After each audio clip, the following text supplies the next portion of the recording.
Alright, so this is a tutorial for physical science on distance and displacement. We are just going to discuss distance and displacement as far as some of the sample problems that we run into when we calculate distance and displacement in physical science.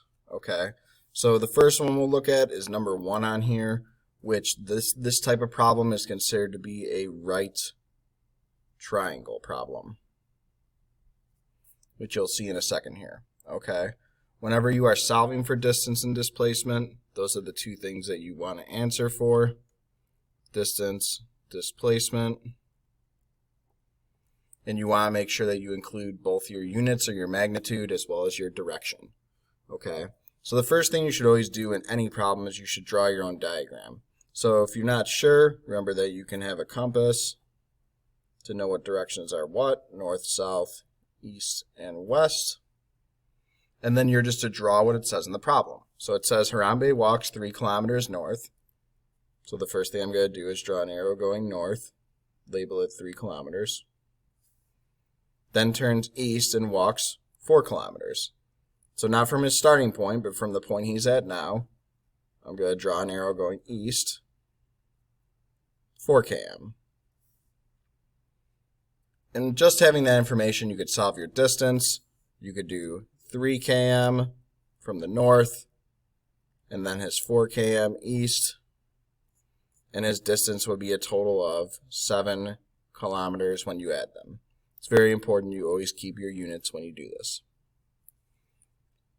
This is called a right triangle problem because when you solve for your displacement, it's going to form a right triangle. So the definition of displacement is straight line distance from your starting point to your finishing point.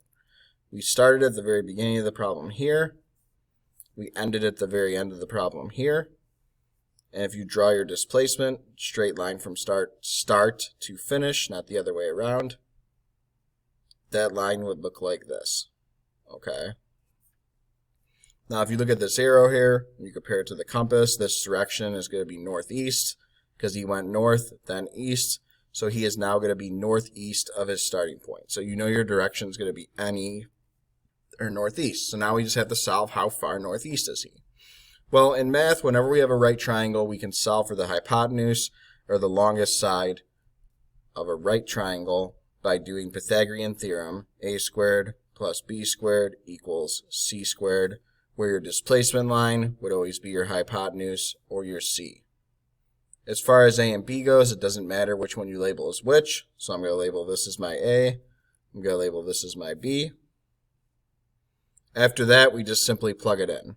So a squared, 3 squared, plus b squared, so 4 squared, equals c squared. So if we solve this, 3 squared would be 9, 4 squared would be 16, equals 25. Now I'm not quite done because this is my c squared, but I need my regular old c. So what you have to do is you have to square root it in order to find just what regular c is, not c squared, because that will cancel out the squared part. So I'm going to square root 25, and we can do that by simply using a Google calculator. So we could just type in calculator on Google, and we could type square root 25, and it says that my answer should be 5. If I go back to my problem then, my displacement is 5. My units would be km like the other ones, kilometers, and then my direction, as we already determined, since this was north and this was east, would be northeast. This is your first type of problem, okay?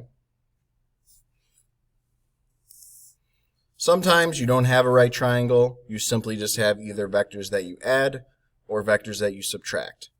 If your vectors go the same direction, so let's say you go 2 kilometers east and then another 2 kilometers east, you could simply add your vectors for your displacement, because you would go from start to finish, you would be 4 kilometers east. But in this example, they go opposite directions, so we'll have to subtract. It says Isaiah runs 2 miles south, 2 miles, then turns around and runs 3 miles north. So he started here, he's down here now, he's going to go back up 3 miles north. For my distance, I can simply add 2 plus 3. Your answer would be 5 miles. Displacement is a little bit different. Once again, this is a straight line from where you started to where you ended, which will be up here. Start to finish. He went south, then he went back up north. These arrows are opposite directions, so we could subtract them using the larger one. 3 minus 2, it should be 1 mile. When you're determining the direction in this, all you have to do is pick what direction the larger arrow is. The larger arrow here is north, so he's 1 mile north, which makes sense because he's now here, north of his starting point.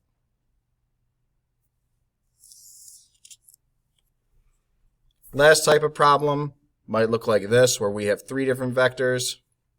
In this case, we have Hector, who goes 30 feet north. It then says that he goes 30 feet west. And then says from there he goes 30 feet south.